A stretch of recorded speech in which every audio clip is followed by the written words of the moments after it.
अभी हाल ही की जो घटनाएं बंगाल में घटित हो रही हैं, जिसको देख करके मन काफी ज्यादा व्यथित है।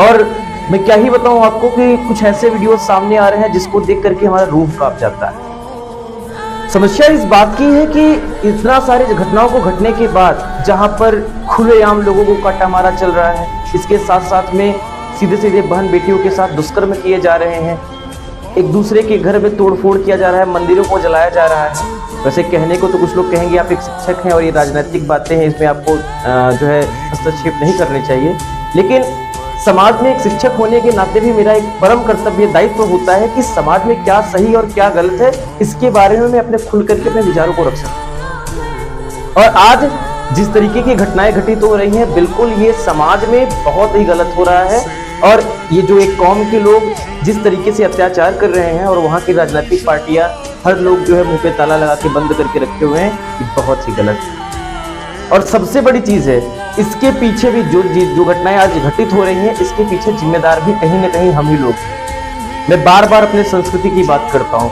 हम जिस संस्कृति से बिलोंग करते हैं, वहां पर हमें अगर शास्त्र मिले हुए हैं तो शास्त्र के साथ शस्त्र भी मिला हुआ है।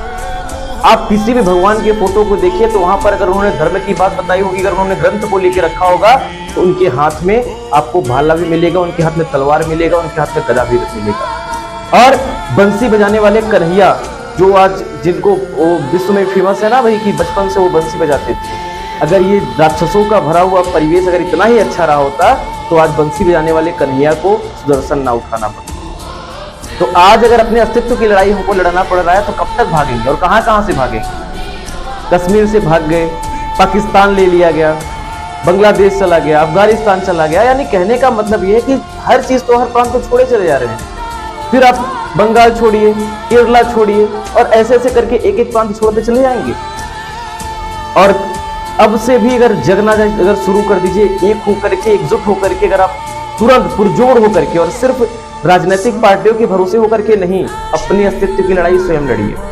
महाभारत में श्री कृष्ण ने कहा था अर्जुन से कि बिल्कुल मैं तुम्हारे साथ में हूं, लेकिन इसका मतलब ये नहीं है कि हम आपकी जगह पे युद्ध करेंगे। कर्म आपको करना पड़ेगा।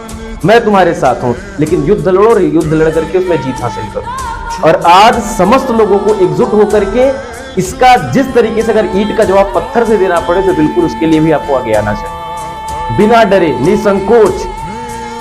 आखिर इस तरीके से भागने से कहीं बेहतर है कि आप एक युद्ध में एक रणवीर की तरह लड़ करके अगर आप वीरगति को प्राप्त करते हैं तो ईश्वर भी आपका नमन करेगा। यूं भागने से बेहतर है कायरतापूर्ण आप इस लड़ाई को एक मोर्चा को संभाल करके रखें। और एक निवेदन भी रहेगा, जो भी बड़ी पार्टियां हैं जो आज जो है साथ में खड़ी हों, या फिर जो हमारे अलग अलग दल हैं जहाँ के लोग जो वहाँ के लोगों का मदद कर सकते हैं, आगे बढ़े और ऐसे लोगों के लिए उनका आवाज बन करके सामने खड़े, जिससे किसी प्रकार की अगर ऐसी जो है दुर्गति होती है और इस तरह के कोई भी कृत्य होते हैं, तो आप वहाँ पर खड़े होकर के उनके जो है ढाल के रूप में, उनके जो है सहयोग के रूप में आप वहाँ पर खड़े